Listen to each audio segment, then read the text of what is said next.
एक बार माता पार्वती ने भगवान शिव से दो प्रश्न पूछे।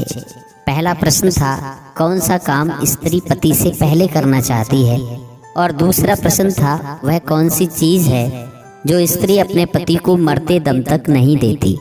चाहे कोई पुरुष अपनी स्त्री को कितना भी खुश कर ले, चाहे स्त्री के कितने भी नखरे उठा ले, लेकिन कोई भी स्त्री ये चीज अपने पति को कभी नहीं देती है। साथियों, आज की कहानी बड़ी ही रोचक और रहस्यमयी है। आज की कहानी से आपको बहुत कुछ जानने और सीखने के लिए मिलेगा। इस कहानी से आपको ये पता चलेगा कि स्त्री कौन सी चीज अपने पति को कभी नहीं देती है, चाहे कुछ भी हो जाए, और कौन सा काम वो पति से पहले करना चाहती है। दर्शक बंधुओं, वैसे देखा जाए तो विवाह होने के बाद एक स्त्री पूर्ण रूप से पति को समर्पित हो जाती है। विवाहित स्त्री का अपने पति की हर वस्तु पर पूर्ण अधिकार होता है, और पुरुष का भी अपनी पत्नी की हर चीज पर अधिकार होता है। स्वेच्छा से एक महिला अपने पति को खुश रखने के लिए हर वो चीज उसे सौंप देती है जिसमें पति की खुशी होती है। लेकिन मित्रों, ऐसी क्या चीज है जो स्त्री मरते दम तक अपने पति को नहीं देती? ऐसा कौन सा काम है जो वह अपने पति से पहले करना चाहती है? मित्रों, ये प्रश्न सुनने में थोड़ा अजीब जरूर लगते हैं, लेकिन ये प्रश्न हमारे हिंदू धर्म और हमारे रीति रिवाज से बिल्कुल भिन्न नहीं है। अधिकांश लोगों को इनका उत्तर भी मालूम होगा कि वह कौन सी चीजें हैं जो पुरुष जीते जी अपनी पत्नी को तो दे सकता है, पर स्त्री जीते जी अपने पति को नहीं दे सकती। यदि आपके मन में भी इस प्रश्न के उत्तर को जानने की जिज्ञासा है तो कृपया बने रहिए वीडियो की समाप्ति तक। आज आपको भी इस कहानी के माध्यम से पता चल जाएगा कि ऐसी क्या चीज है। तो चलिए मित्रों, कहानी शुरू करते हैं। मित्रों, बहुत समय पहले की बात है। एक बार माँ पार्वती और भगवान शिव कैलाश पर्वत पर बैठे हुए थे।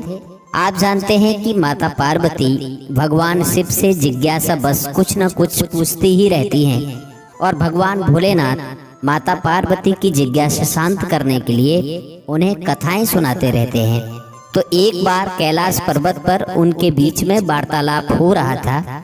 माता पार्वती ने सोचा कि आज भोलेनाथ परम प्रसन्न दिखाई दे रहे हैं, तो क्यों ना आज भोलेनाथ से कुछ ज्ञान भी अर्जित कर लिया जाए। यही सोचकर माता पार्वती ने भोलेनाथ से कहा, प्रभु आपकी आज्ञा हो तो आपसे कुछ पूछना चाहती हूँ। देवों के देव महादेव बोले, कहो देवी, आप मुझसे क्या जानना चाहती हो? भोलेनाथ की आज्ञा मिलते ही माँ पार्वती भोलेनाथ से प्रश्न पूछने लगी, और भोलेनाथ बड़े ही सुंदर ढंग से माँ पार्वती के प्रश्नों के उत्तर देते हैं। मित्रों, प्रश्न उत्तर का ये क्रम चल ही रहा था। तभी माँ पार्वती ने भोलेनाथ से कहा, दीनानाथ, आपने मेरे सभी सवालों के जवाब तो दिए हैं, लेकिन मेरे दो प्रश्न और शेष बचे हैं। भोलेनाथ बोले, देवी आप प्रश्न पूछिए, मैं उनके भी उत्तर देकर तुम्हारी शंका का समाधान करूंगा। भोलेनाथ का इशारा मिलते ही माता पार्वती ने एक ऐसा प्रश्न पूछ लिया जो बड़ा ही रहस्यपूर्ण था। माता पार्वती ने पूछा, हे देवादिदेव, मुझे ये बताइए कि एक स्त्री और पुरुष का रिश्ता प्रेम, विश्वास, त्याग और समर्पण से बनता है। यदि इनमें किसी चीज का अभाव रहता है तो रिश्ते की नींव कमजोर पड़ जाती है। कई बार तो इनके अभाव के चलते रिश्ता टूट भी जाता है। कहते हैं पति पत्नी के रिश्ते में कपट के लिए कोई स्थान नहीं होता है।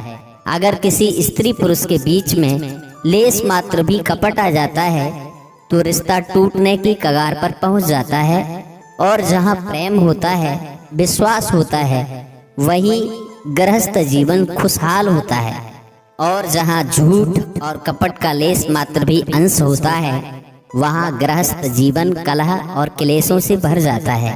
वहां पति और पत्नी के रिश्ते में कोई मजबूती नहीं रहती।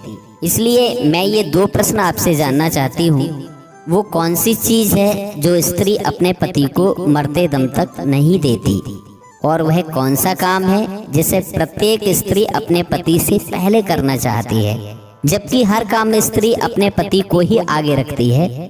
फिर ऐसा कौन सा काम है जो वो पति से भी पहले करना चाहती है? दर्शक बंधुओं, माता पार्वती के दोनों प्रश्नों को सुनकर भगवान शिव मुस्कुराते हुए बोले, हे देवी, जिन प्रश्नों के उत्तर तुम जानना चाहती हो उनके जवाब मैं तुम्हें एक कहानी के माध्यम से बताता हूँ। अगर मैं तुम्हें सीधे सीधे उत्तर दे दूंगा तो उत्तर का महत्व और तुम्हारे प्रश्नों की रोचकता समाप्त हो जाएगी। इसलिए तुम इस कहानी को ध्यान से सुनो। इस कहानी में ही तुम्हारे दोनों प्रश्नों का उत्तर छिपा हुआ है। हे उमा, अब तुम ध्यान लगाकर इस कहानी को सुनो। महादेव माँ पार्वती से कहते हैं, देवी, इस पृथ्वी लोक पर दक्षिण प्रांत में एक बहुत ही सुंदर नगर बसा हुआ था। उस नगर के राजा का एक बहुत ही सुंदर राजकुमार था, जिसका कुछ दिनों के बाद में ही एक दूर देश की राजकुमारी के साथ में विवाह होना था। इस कारण राजा के महलों को, नगर की गलियों को फूलों से और नाना प्रकार की रंगोलियों से सजाया गया था। उधर राजकुमार का विवाह जिस कन्या से होने वाला था वो बहुत ही रूपवान थी। राजकुमार अपनी कक्ष में पड़ा हुआ राजकुमारी के बारे में सोचता रहता था। एक दिन सोचते सोचते अचानक से उसके मन में राजकुमारी से मिलने की इच्छा जागृत हो उठी। वो उसी क्षण राजकुमारी के पास जाना चाहता था। उसने एक योजना बनाई। सबसे छुपते छुपाते महल से निकल गया और अस्तबल में पहुंच गया। अस्तबल से घोड़ा लिया और घोड़े पर सवार होकर राजकुमारी से मिलने के लिए चल दिया।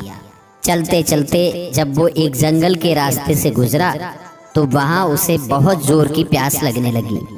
अब तो राजकुमार पानी की तलाश में इधर उधर भटकने लगा। कहीं कोई जलाशय दिखाई नहीं दे रहा था।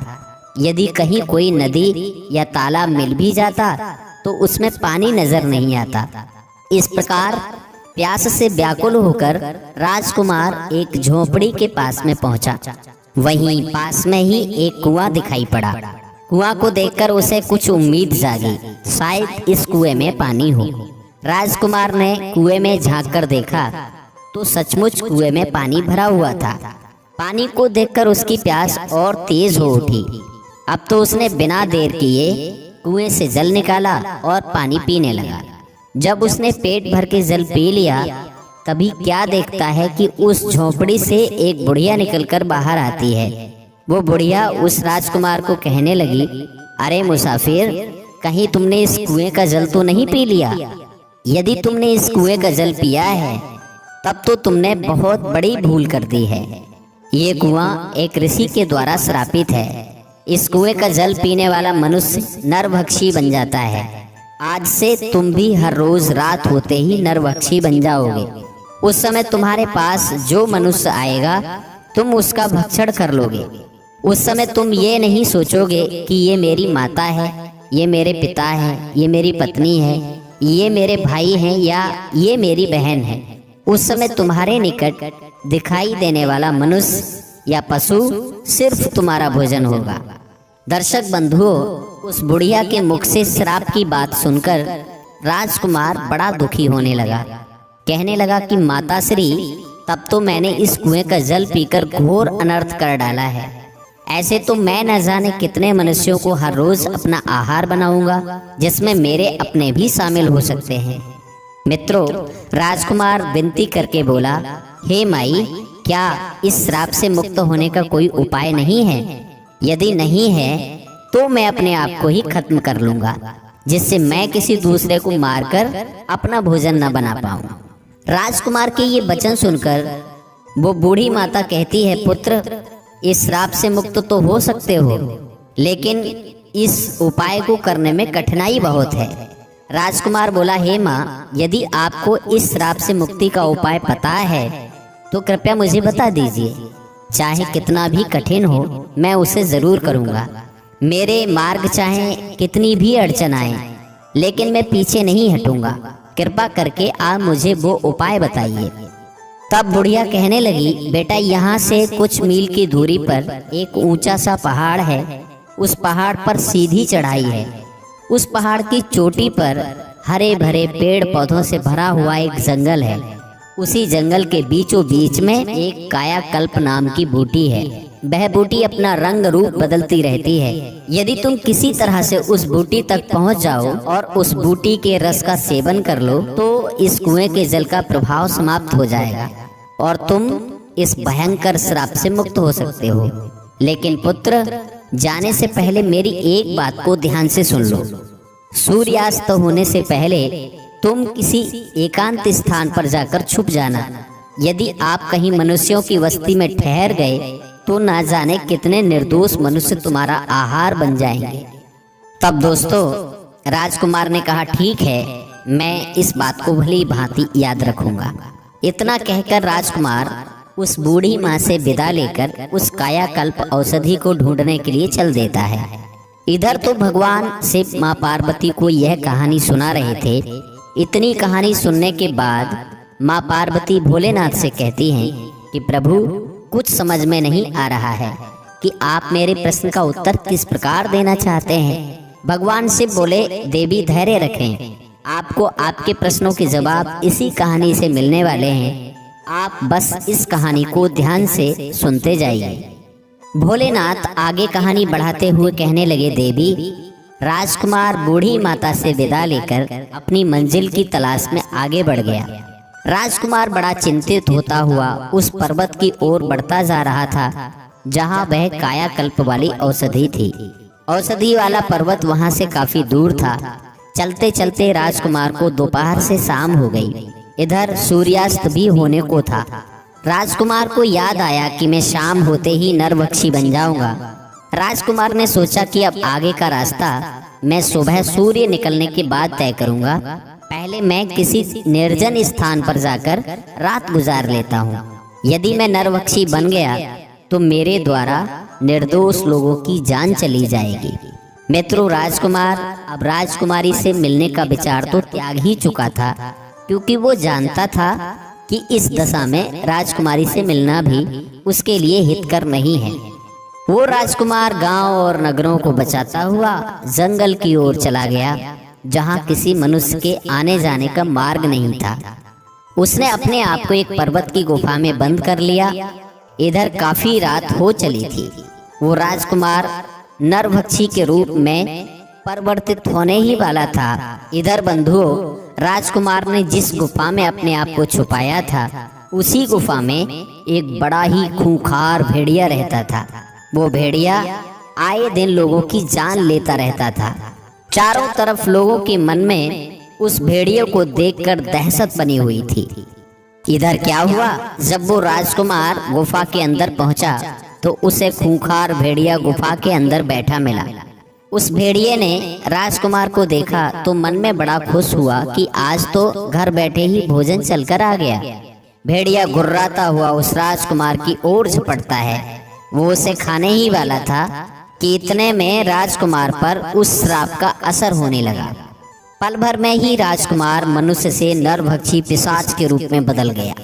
भेड़िया ने देखा कि ये तो कोई मुझसे भी अधिक खूंखार जानवर है, तो वो एकदम से डर गया और अपने आप को छुपाने के लिए जगह ढूंढने लगा।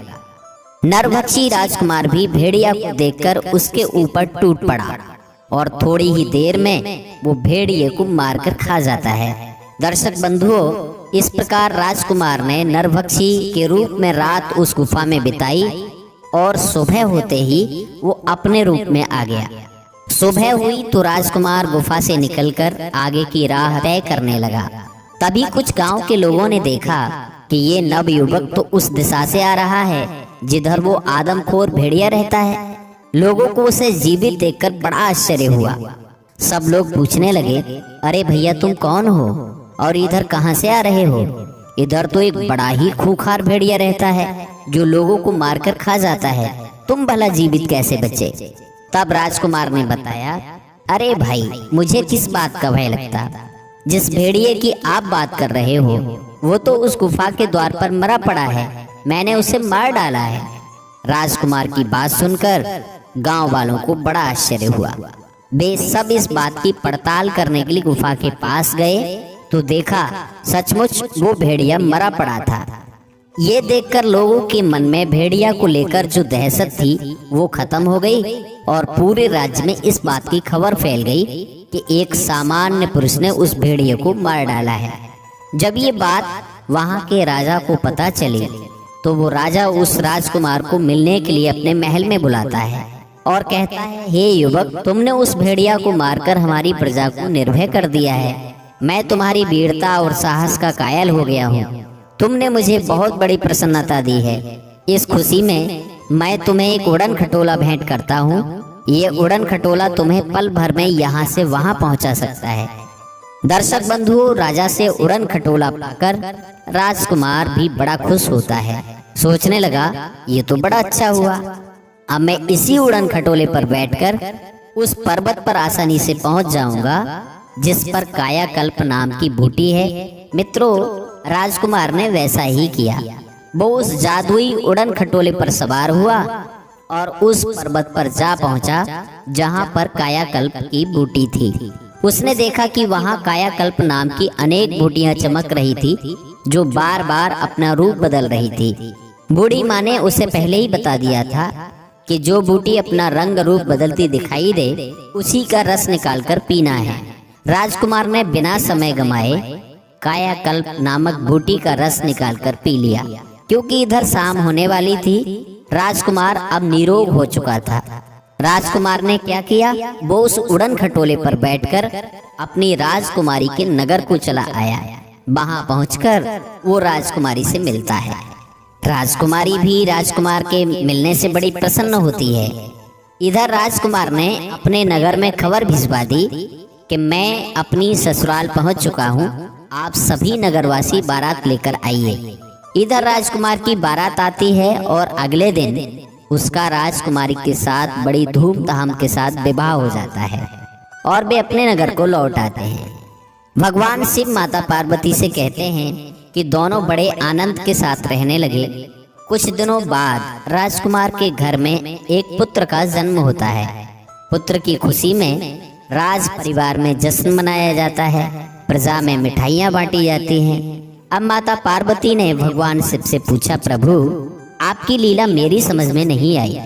एक प्रश्न का उत्तर बताने के लिए आपने मुझे एक राजकुमार की पूरी कहानी सुना दी, लेकिन उत्तर अभी तक अप्राप्त है, अभी तक नहीं मिला। तब भगवान शिव बोले, देवी, अब बहुत ही जल्द तुम्हारे प्रश्न का उत्तर मिलने वाला है। सुनो फिर क्या हुआ। एक दिन उस राजकुमार के राज्य पर शत्रु देश ने चढ़ाई कर दी। राजकुमार अपने दुश्मनों से लड़ने के लिए युद्ध में जाता है।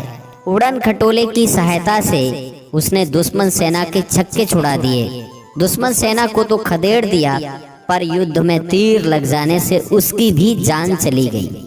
जब राजकुमार की मृत्यु हो जाती है तो सब लोग उसे अर्थी पर रखकर ले जाने लगते हैं। उसकी पत्नी वहीं खड़ी होकर रोती बिलखती दहाड़े मार मार कर रो रही थी। राजकुमार के सभी परिवारीजन उसे कंधा दे रहे थे और उसे शमशान की ओर ले जा रहे थे। पूरा नगर शोकाकुल था। भगवान शिव ने माता पार्वती को बताया, देवी, यही वो चीज है जो स्त्री अपने पति को नहीं दे सकती और पति तो स्त्री को दे सकता है। समझ आया? हमारे धर्म की यही परंपरा है। पति के मरने के बाद स्त्री उसे कंधा नहीं दे सकती और ना उसे शमशान में साथ ले जाया जा सकता है।